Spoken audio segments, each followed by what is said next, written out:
Hello दोस्तों, बहुत बहुत स्वागत है आप सभी को आज की इस नए वीडियो के अंदर। तो चलिए, जैसा कि हम लोगों ने पिछला वीडियो में देखे थे आर्टिकल 12 और 13 मौलिक अधिकार का जो आर्टिकल 12 और 13 है वो हम लोग देख लिए थे।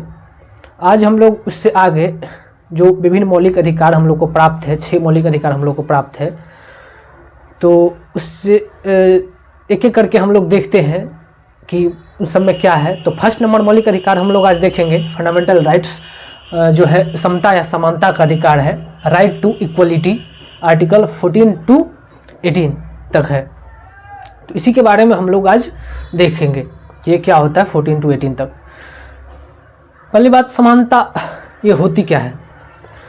इसमें जो 14 to 18 तक है उसमें सब में समानता का बात किया गया है, मतलब सभी को सभी के प्रति समानता का व्यवहार जो है दर्शाता है। इसमें इसका मतलब क्या हुआ कि विशेषाधिकार का ना होना। क्या? विशेषाधिकार का ना होना मतलब सरकार ऐसी कोई नीति नहीं बनाएगी, मतलब सरकार की ऐसी कोई नीति नहीं रहेगी जो सबल वर्गों को दुर्बल वर्गों की अपेक्षा अधिक लाभ पहुंचाई जाएगी। ये असमानतापूर्ण मानी जाएगी, ये समानता नहीं होगी।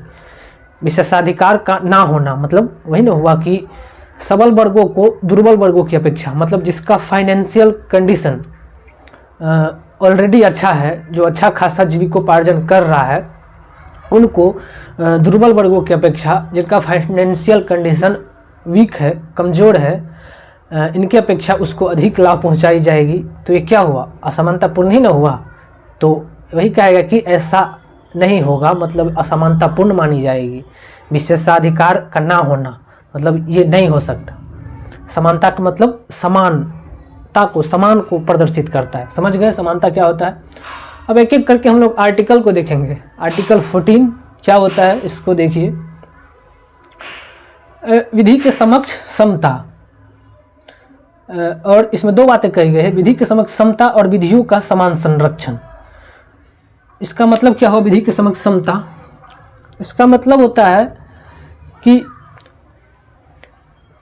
सभी को के प्रति जो है कानून समान होगा।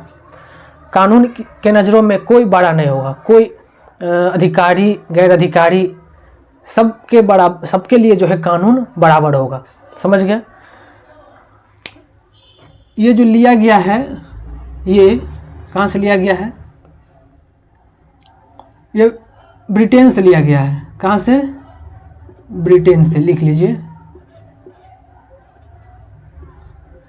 ये ब्रिटेन से लिया गया है। ये डाइसी के द्वारा दिया गया सिद्धांत है। कभी काल पूछ देता है ये किसके द्वारा दिया गया सिद्धांत है, तो डाइसी के।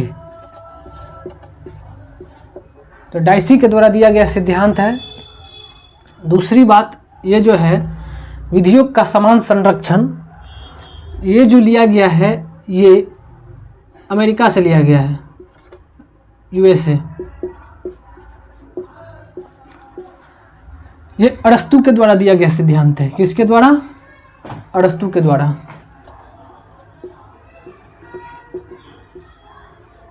ये अरस्तु के द्वारा दिया गया सिद्धांत है। विधि के समक्ष समता, आर्टिकल 14 जो है ये, इसमें कुछ अपवाद भी है। जैसे राष्ट्रपति को देखिए, राष्ट्रपति को जो है उन पर कोई कानूनी कार्रवाई जो है, जब तक वो अपने पद पर बना रहेगा वो उन पर जो है कोई कार्रवाई नहीं होगा। तो इस तरीके से ये अपवाद है। और कुछ प्रोटेक्शन देता है सरकार और संविधान महिला को और बच्चों को उनके शारीरिक संरचना के आधार पर, उनके शारीरिक स्थिति के आधार पर। समझ गए? तो ये कुछ अपवाद है। समझ गए? विधि के समान संरक्षण। विधि के समान संरक्षण का मतलब वही हुआ कि समान के साथ समान व्यवहार करना। अब जैसे कोई गरीब है, थोड़ा फाइनेंशियल कंडीशन कम है, तो उनको सरकार सहायता करके क्या करेगी कि उनको भी उस लेवल तक, उस मुकाम तक पहुंचाया जा सके, ताकि अपने जीविकोपार्जन को जो है वो अच्छे तरीके से चला सके, अपने घर परिवार को अच्छे तरीके से चला सके। आर्टिकल 14 इसको सुप्रीम कोर्ट ने जो है इसको दो तरीके का बात किया गया है इसमें, एक नैसर्गिक न्याय और प्राकृतिक न्याय से निहित किया गया है इसको। इस नैसर्गिक न्याय और प्राकृतिक न्याय, इसका मतलब क्या हुआ? नैसर्गिक न्याय का मतलब हुआ कि जितना जो है अपराध उतना दंड, क्या? जितना अपराध उतना दंड। अब यह नहीं कि एक थप्पड़ के बदले उसको मृत्यु दंड दे देंगे, नहीं, ये असमानतापूर्ण मानी जाएगी। तो ये भी निहित किया गया है सुप्रीम कोर्ट ने कि आर्टिकल 14 में जो है वो प्राकृतिक न्याय और नैसर्गिक न्याय भी निहित है। समझ गए? मतलब जितना गलती उतना सजा। अब ये नहीं कि कोई छोटा मोटा गलती किया उसके लिए उसको आजीवन कारावास से दे देंगे, लो, तो ये इसका मतलब समानता थोड़ी रहा, असमानतापूर्ण हो जाएगी। तो वही पहले ही बताया है कि ये विशेषाधिकार का ना होना, मतलब विशेषाधिकार किसी को नहीं दिया जाएगा, या तो सरकार हो या फिर कोई जनता, आम पब्लिक। समझ गए? अब आर्टिकल 15 है, इसमें क्या कहा गया है? इसमें यह कहा गया है कि राज्य किसी व्यक्ति के जो है धर्म, मूल, वंश, जाति, लिंग या जन्मस्थान के आधार पर भेदभाव नहीं करेगा। क्या नहीं करेगा? भेदभाव नहीं करेगा। जो सार्वजनिक चीज़ें हैं, जैसे सार्वजनिक तालाब हो गया, सार्वजनिक कोई वाहन चल रही है, उनमें उसको जो है बैठने या बिठाने देने से इनकार करना, तो ये जो है भेदभाव नहीं किया जाएगा। इसमें उस तरीके का बात किया गया है। समझ गए? अब ये निजी पे लागू नहीं होगा आर्टिकल 15। अब ये नहीं कि कोई निजी उसका तालाब है, निजी स्विमिंग पूल है, उसमें जाके आप कूदने लगे और मना करने पर जाकर चले गए सुप्रीम कोर्ट, तो वहाँ ये भी भागाएगा सुप्रीम कोर्ट से, वो भी कहेगा भागो यहाँ से, तो उसका निजी चीज़ है, तो उसमें तो वो मना कर सकता है। तो निजी पर जो है आर्टिकल 15 क्या होता है? लागू नहीं होता है। समझ गए? चलिए, अच्छा। आर्टिकल 16 लोक नियोजन, इसका मतलब क्या हुआ? नौकरी, सरकारी नौकरी में अवसर की समानता कहा गया है आर्टिकल 16 में। अवसर की समानता, इसमें भी मतलब कि धर्म, मूल, वंश, लिंग अथवा जन्मस्थान के आधार पर इसमें लोक नियोजन में भेदभाव नहीं किया जाएगा। इसमें एक रिपोर्ट आया था, मतलब कालेलकर की अध्यक्षता में 1953, लिख लीजिए, जिसे प्रथम पिछड़ा वर्ग आयोग के नाम से जाना जाता है। 1953 काका कालेलकर की अध्यक्षता में प्रथम पिछड़ा वर्ग आयोग का गठन किया गया था, जो सिफारिश लागू नहीं हुआ। ये प्रथम पिछड़ा वर्ग हो गया, लिख लीजिए, प्रथम पिछड़ा वर्ग आयोग। उसके बाद 1979 द्वितीय पिछड़ा वर्ग द्वितीय पिछड़ा वर्ग आयोग 1979 में आया, जिसकी अध्यक्षता कौन कर रहा था? इसकी अध्यक्षता बीपी मंडल, इसे मंडल आयोग के नाम से भी जाना जाता है। 1979, समझ गए? 1979 को द्वितीय पिछड़ा वर्ग आयोग के नाम से जाना जाता है। बीपी मंडल की अध्यक्षता में जो है इस आयोग का गठन किया गया था। उसके बाद 1980 में एक रिपोर्ट प्रस्तुत किया गया था, जिसे जाति का आधार माना गया था 1980 में। और 1989 में वीपी सिंह, वो वीपी मंडल था, वीपी मंडल, ये वीपी सिंह मतलब विश्वनाथ प्रताप सिंह, और वो बिंदेश्वरी प्रसाद मंडल, और ये विश्वनाथ प्रसाद सिंह। समझ गए? तो वीपी सिंह की सरकार आई 1989 में, वीपी सिंह की सरकार। और 1990 में 27% जो है 27% ओबीसी को आरक्षण का प्रावधान किया गया। तो यहाँ से जो है आरक्षण का जो है बात किया गया है लोक नियोजन में।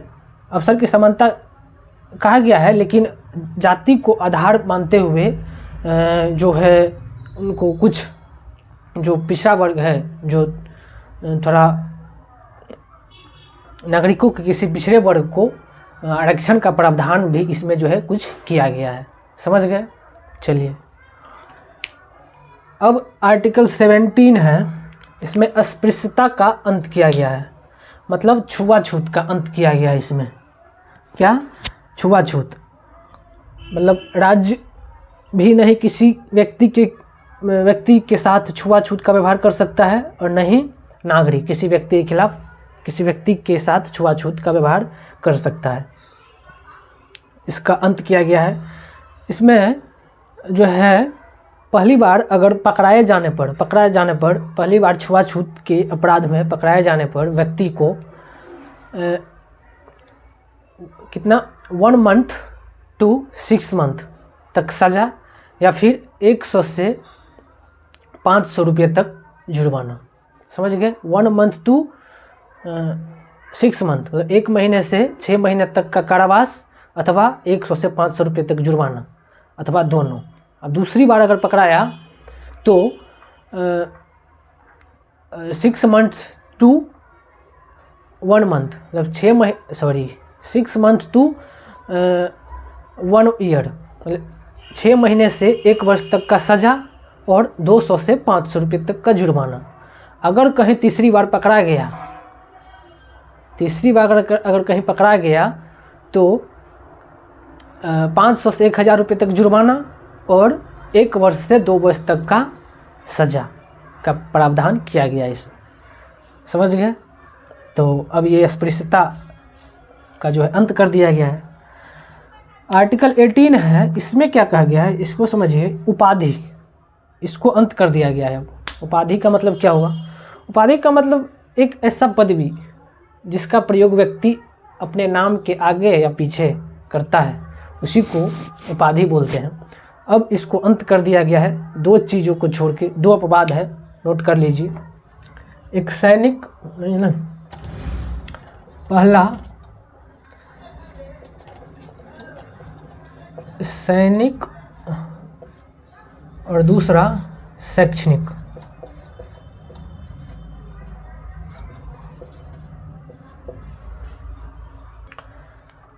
सैनिक और शैक्षणिक मामलों को छोड़ के इन 2 जगहों पे जो उपाधि दिया जा सकता है।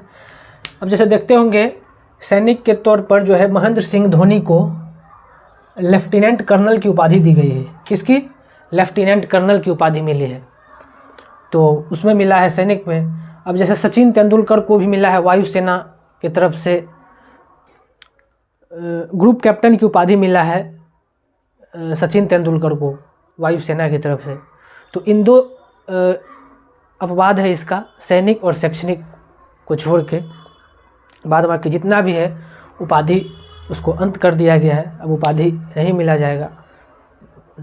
दिया जाएगा। उपाधि और जो है उपहार, उसमें फ़र्क है। अब यानी कि उपहार पद्म भूषण, पद्मश्री, ये सब उपहार है, वो दिया जा सकता है, लेकिन उपाधि जो है अब नहीं दिया जा सकता है। समझ गए? तो उम्मीद करता हूँ ये वीडियो आप लोगों को समझ में आया होगा, अच्छा लगा होगा। अगर वीडियो अच्छा लगा हो तो वीडियो को लाइक, कमेंट और सब्सक्राइब कर दीजिए। मिलते हैं नेक्स्ट वीडियो में, तब तक मुस्कुराते रहिए, पढ़ते रहिए। धन्यवाद।